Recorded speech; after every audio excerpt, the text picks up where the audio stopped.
Автомобиль Vortex Tiggo Cherry Tiggo. Проблема: стуки в передней подвеске на асфальте при малейших ямках.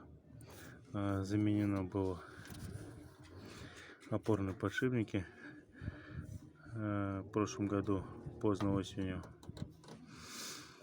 Через некоторое время стуки начали проявляться. Подтянул гайку, вот эту, на 1,5 оборота. Стуки пропали на месяц, потом опять начали появляться.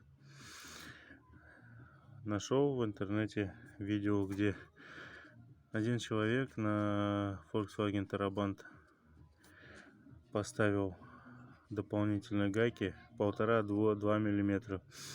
Я поставил гайки 2 мм с двух сторон, с левой и с правой стороны. На месте, не разбирая, отвернул гайки, не зажимая штоки, все нормально, все прекрасно отворачивается. Поставил гайки, затянул обратно, проверил. Стуков нет. Едем дальше, будем смотреть.